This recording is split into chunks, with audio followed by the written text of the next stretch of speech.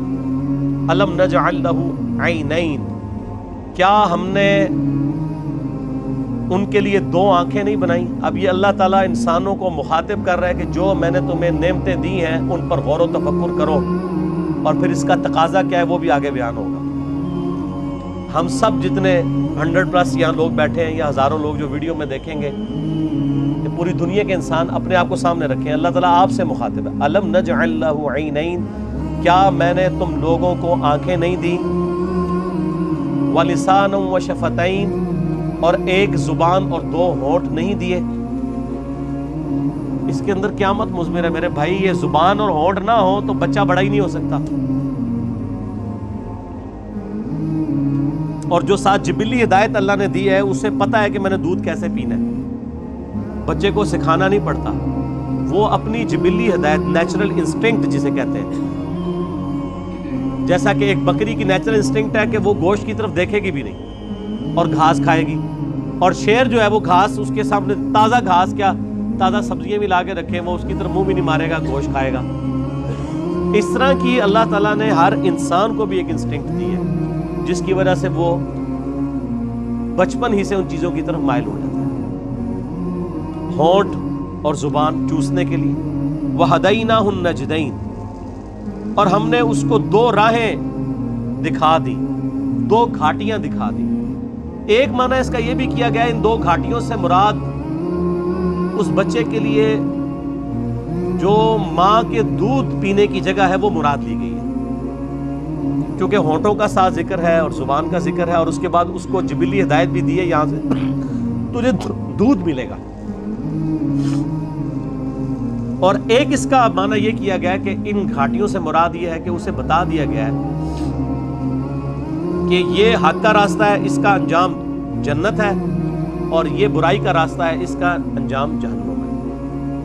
اِنَّا هَدَيْنَاهُ السَّبِيلَ إِمَّا شَاكِرًا وَإِمَّا كَفُورًا, ہم نے ہدایت کا راستہ دکھا دیا ہے, چاہے شکر گزاری کی روش اختیار کرو خواہ نہ شکری کی. فَلَقْتَحَمَ الْعَقَبَةَ, پھر وہ داخل ہی نہیں ہوا اس گھاٹی کے اندر جو اللہ کی ریکوائرمنٹ تھی کہ کون سی گھاٹی اختیار کرنے والی تھی. وَمَا أَدْرَاكَ مَا الْعَقَبَةُ, اور تمہیں کیا پتا ہم کس گھاٹی کا ذکر کر رہے ہیں. فَكُّ رَقَبَةٍ, وہ گھاٹی ہے غلاموں کی گردن کو چھڑانا. میں اکثر کہتا ہوں کہ یہ جو مال خرچ کرنا ہے نا, یہ اللہ تعالیٰ کو اتنا محبوب ہے کہ قرآن حکیم میں نماز کے پیرلل ہمیشہ اللہ کی راہ میں صدقہ کرنے کا ذکر آیا ہے. اور یہاں پہ تو دیکھیں اس سے ہٹ کے نماز کا کہیں ذکر ہی نہیں, اللہ کی راہ میں خرچ کرنا, غلاموں کو آزاد کروانا. غلامی کا دور تھا. آج اس کی ماڈرن فارم یہ ہے کہ کوئی مقروض ہے اور آپ کو اللہ نے رقم دی ہے تو آپ اس مقروض کو اس قرضے سے نجات دلا سکتے ہیں. او اطعام فی یوم ذی مسغبہ, یا بھوک والے دن قحط کے عالم میں کسی بھوکے کو کھانا کھلانا. یہ ہے وہ گھاٹی جو تمہیں عبور کرنی, یعنی جیب ڈھیلی کرنی ہے اللہ کے لیے.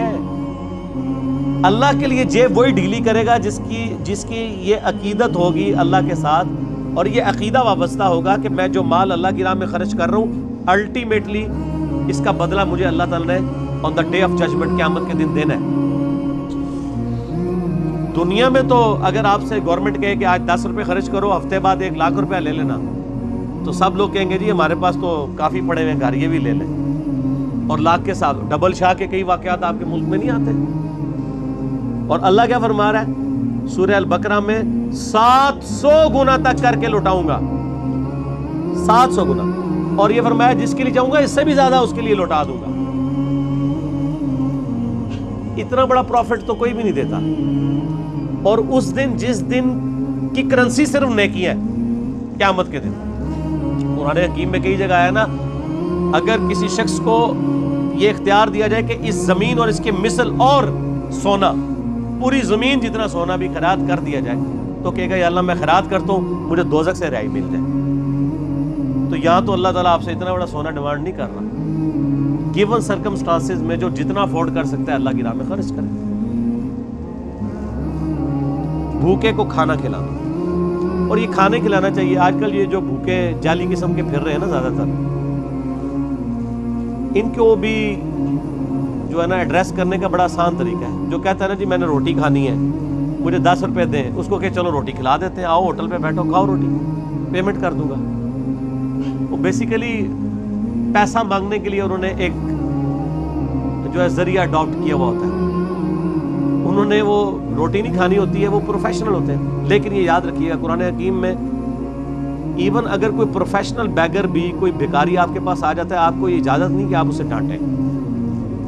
آپ ڈانٹیں گے نہیں اسے, بلکہ آپ اس کو جو ہے وہ پیار محبت کے ساتھ جو ہے وہ اس کے راستے کے اوپر چلا دیں گے. اسے کہیں گے بھائی اللہ تعالیٰ آپ کی مدد فرمائے.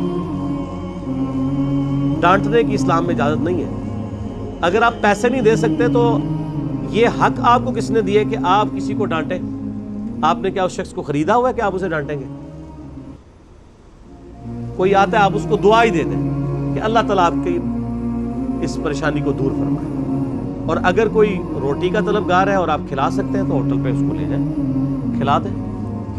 اور آپ دیکھیں گے اکثر لوگ ہی فارغ ہو جاتے ہیں. کئی لوگ مسجدوں میں کھڑے ہوتے ہیں, او جی جیب کٹ گئی ہے فلاں شہر جانا ہے کرایہ چاہیے. آپ ان کو اگر کہیں کہ ہاں آپ کو بس میں بٹھا دیں تو 100 میں سے شاید 2 یا 3 بندے تیار ہوں گے. تو مقصد تو ان کا جانا تھا. میں تو یہی کرتا ہوں, اگر کسی کو اس طریقے سے معاملہ ہو تو میں تو پھر اس کو بس میں بٹھا کے آتا ہوں, کنڈکٹر کو کرایہ اس کے ہاتھ میں, اور ساتھ کیا کہتا ہوں کہ اگر یہ اترے تو کرایہ تیرا. چلو اس غریب کے کام آ جائے نا, اس کو نہیں دینا جس نے 2 نمبری کی ہے, جھوٹ بولا ہے. اگر ایسا کوئی کرے تو یتیمن ذا مقربہ, یا یتیم جو کہ رشتہ دار بھی ہو اسے کھانا کھلایا جائے. او مسکینن ذا متربہ, یا مسکین جو ہے جو خاک نشین ہے, مٹی پہ بیٹھنے والے جن کے پاس جگہ بھی نہیں ہے, ان کو کھانا کھلانا یہ اللہ تعالیٰ کے حضور نیکیوں میں سے ایک نیکی ہے.